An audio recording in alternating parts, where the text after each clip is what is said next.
இன்னும் கொஞ்ச நாள்ல 2026 சட்டமன்ற தேர்தல் தமிழ்நாட்டுல வர இருக்கக்கூடிய நிலையில ஈரோடு மாவட்ட மக்கள் என்ன நினைக்கிறாங்க அப்படின்றத இன்னைக்கு நம்ம தெரிஞ்சுக்க வந்திருக்கோம்.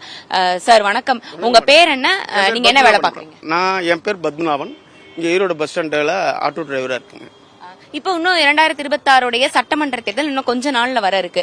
சோ உங்களுடைய எதிர்பார்ப்பு என்ன? ஒருத்தவங்களுக்கு நீங்க ஓட்டு போடுறீங்க, உங்க வாக்க செலுத்துறீங்கன்னா அப்படின்னா எதன் அடிப்படையில உங்க வாக்க நீங்க கொடுப்பீங்க? உங்களுக்கு நல்ல அருமையான கேள்வி கேட்டீங்க சகோதரிக்கு என்னுடைய வாழ்த்துக்கள். என்னன்னு சொன்னீங்கன்னா, ஒரு ஓட்டு போறது நாட்டோட நலத்திட்டங்களை கருதிதான். வாழக்கூடிய நாம மட்டும் நல்லா இருந்தா பத்தாது, இன்னொன்னு வாழ்ற தலைமுறை நல்லா இருக்கணும், எதிர்கால தலைமுறைங்க வளமாவும் இருக்கணும், வளமையாவும் இருக்கணும். அதுக்கு தகுந்த மாதிரி திட்டங்களையும் கருத்துக்களையும் கொள்கைகளையும் கோட்பாடுகளையும் யார் கொடுக்குறாங்க அப்படிங்கிறது அவங்க செய்யக்கூடிய செயல்லையும் சொல்லக்கூடிய விஷயத்திலும் இருக்கு. அவங்க எப்படியெல்லாம் சொல்றாங்க செய்யறாங்க அப்படிங்கறத பார்த்து நான் யாருக்கு ஓட்டு போடுறேங்கிறது முடிவு பண்ணுவேன்.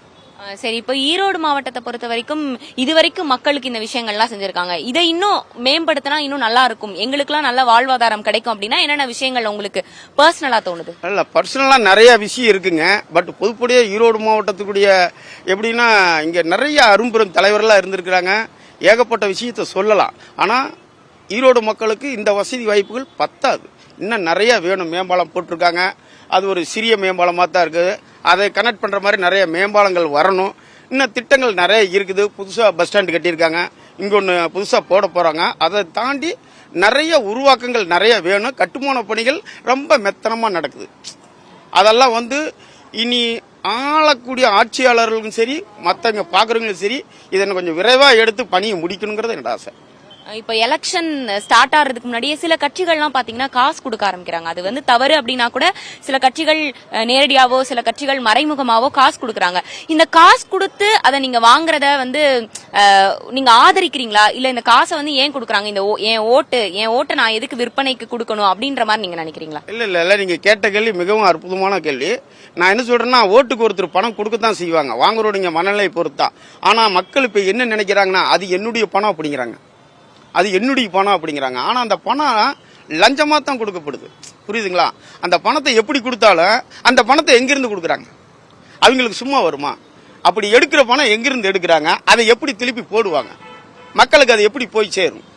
எடுத்து எங்கிருந்தாலும் ஒரு பொருள் நம்ம வாங்குறோம், மக்களுக்கு இலவசமா கொடுக்குறாங்க, அதை நம்ம வரவேற்கிறோம்.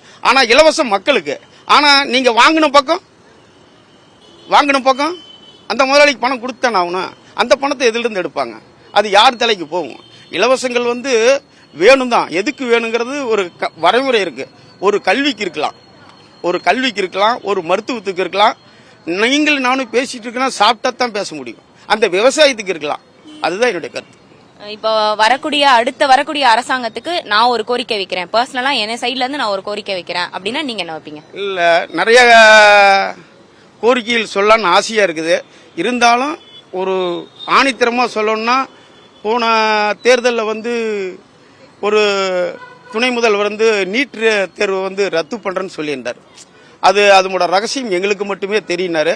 அதை நாங்கள் ரொம்ப வரவேற்றோம். ஆனா இன்னைக்கு வரலும் பாத்தீங்கன்னா அதுக்குரிய விடயம் என்னன்னே தெரியல. அது மக்களுக்காக சொல்றாங்களா அல்ல அவங்க ஓட்டுக்காக சொல்றாங்களா? ஆனா எல்லா ஸ்டேட்லயும் அதை ஏத்திருக்காங்க.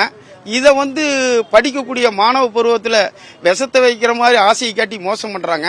இதெல்லாம் கொஞ்சம் நிறுத்தணும். அடுத்த விஷயம் பாத்தீங்கன்னா, என்னென்னமோ நடக்குது நாட்டில்.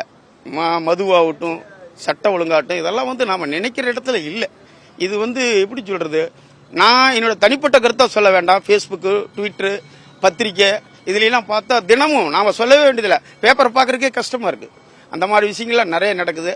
அதெல்லாம் இன்று ஆளக்கூடிய ஆட்சியாளர்கள் மிகச்சிறந்த முறையில் என்னைக்குமே ஒரு வளர்ப்பு நல்லா இருந்தா தான் தரமான ஒரு மாணவனா, தரமான ஒரு இளைஞனா வர முடியும்.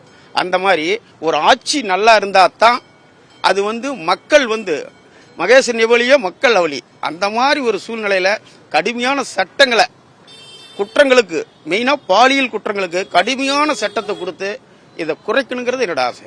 நன்றி ஐயா. தேங்க்யூ.